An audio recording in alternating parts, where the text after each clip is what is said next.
Election আদৌ হবে কিনা, কিভাবে হবে, কোন দিকে যাচ্ছে, সেগুলো একটা আনসার্টেনিটি আছেই। কিন্তু সেই জন্য বহু আলাপ মিডিয়া পত্রিকায় আলোচনা বন্ধ নাই। তেমনই একটা ইস্যু আজকে প্রথম আলো রিপোর্ট করেছে, শরিকদের নিয়ে বিএনপির নতুন চিন্তা ভাবনা। কি চিন্তা ভাবনা? সার কথাটা শেষের কথাটা আগে বলে দিই। সেটা হলো যে বিএনপি কোনো ধরনের জোট করতেছে না শরিকদের সাথে। হ্যাঁ, সার কথাটা হলো যে বিএনপি শরিকদের সাথে কোনো জোট করছে না। ফাইনাল ওয়ার্ড, আরো ফাইনাল দিক আছে, আরো স্পষ্ট, একটু পরে বলতেছে।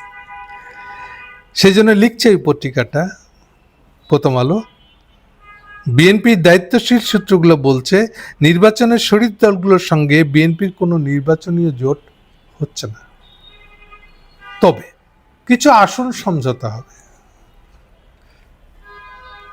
মূলা জ্বলানো আর কি।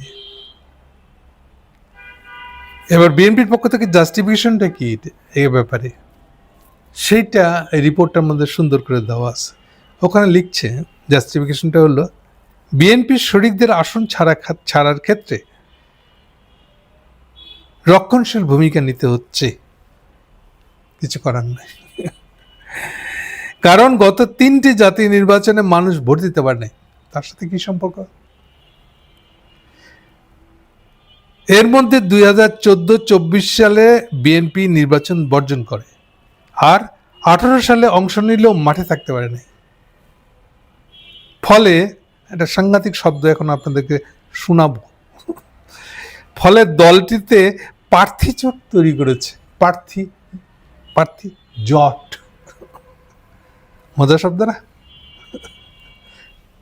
এই প্রার্থী জট শব্দটা দিয়ে বিএনপি বলতে চাইছে যেন কোন কনস্টিটিউন্সিতে এক একবারের ভোটে এক একটা লোক ভোটে দাঁড়ায়, ফলে প্রার্থী জোট হয়ে গেছে। এটা যে একটা চাপা মারা কথা, তা পরিষ্কার। যেখানে বয়স্ক লোকটা, বয়স্ক মানে নিজে একা হেঁটে বাথরুম যেতে পারে না, এরকম অবস্থা ছিল এতদিন হাসিনা আমলে বিদেশে, এখন ছুটে আসছে, এসে নমিশন চাইছে এবং তাকে নমিশন দেওয়া হচ্ছে। এটা প্রার্থী জোট? তাহলে প্রার্থী জোট কি জিনিস? যদি ব্যাপারটা এরকম হতো যে প্রত্যেকবারের নির্বাচনে এক একটা করে নতুন প্রার্থী দেওয়া হচ্ছে, তাইলে না একটা জট শব্দের অর্থ হতো। তা তো না, অনেকটা যে জিতে আসতেছে তাকেই কন্টিনিউয়াস দেওয়া হচ্ছে, এই ট্রেন্ডটাই বেশি। আর এক্সেপশনালি এইবার আসল কথাটা বলবো আর কি, এইবার কিছু এক্সেপশনাল হয়েছে। সোজা সাপটা বলে দিলে পরে যে টাকা বেশি দিতে পারছে, প্রার্থী কেনার টাকাতে যে জিতছে বেশি টাকা দিয়া, সে এইবার নমিনেশন পাইছে। যেখানে প্রার্থীর রেট ছিল 100 থেকে 1000 কোটি টাকা পর্যন্ত, সেইখানে এই প্রার্থী জটের নতুন শব্দ চালু করলে হবে? এটা দিয়ে কাভার হবে? এটা সবচেয়ে বেশি অর্থ দিয়ে প্রার্থী কেনাবেচা হয়েছে সম্ভবত নরসিংদীতে, বাকিটা আপনারা বিএনপি ভাইয়েরা বুঝে নিন আমি কি বুঝাইছি। তাহলে মূল জিনিসটা হলো এটা, এবং আসলেই সে কোনো জোটের প্রার্থীকে এটা দিবে না, একদম সোজা কথা বললে। যেখানে তার দলের ভিতরে মানে দলের প্রার্থী বেচা কেনার আসরে কার আগে কে দাদা আমাকে দেন বলে টিকিট কাটার জন্য খাড়া হয়ে আছে, সেগুলোকে ঠেলার সময় পাইতেছে না তারেক জিয়া, কার বদলে কাকে দিবে। এই অবস্থায় একটা শরিক পার্টির নামে একজন আইসে তোর সিট দিতে হবে। বুঝছেন কাহিনীটা কি? হ্যাঁ, একে তো শরিক পার্টি, তার কাছে কত টাকা নেওয়া যাবে, নাকি তার দেওয়ার মুরদ আছে? একদম বাংলা কথা হলো তো এইটাই। ফলে কেন সে এই বাজারে শরিকদের জন্য, শরিকদের নাম করে তাদেরকে সিট দিয়া পুরো বাজার খারাপ করবে? 100 টাকার জিনিস 10 টাকা বেচে দিবে, এটা কেন করবে? এটা হচ্ছে মূল কারণ। এখন এইটাকে নানান শব্দচয়ন দিয়া প্রার্থী জট হয়ে গেছে দলের ভিতরে, এই জন্য আমাদেরকে দিতে হচ্ছে। এগুলো বহু চাপাবাজি তো করবে, এগুলো স্বাভাবিক। পরিণতিতে কি হয়েছে? সাকি, জোনায়েদ সাকি, সে খুব নিশ্চিত হয়েছিল যে এই চট্টগ্রামের এই আসন থেকে, মানে যেখানে আরেকটু পেরোলেই হাটাজারি পৌঁছে যাওয়া যায়, ওই আসন থেকে সাকি এবার নমিনেশন পাইতেছে, ধরে নিয়েছিল। পরিণতি কি হচ্ছে তা সাকি বুঝতে পেরেছে।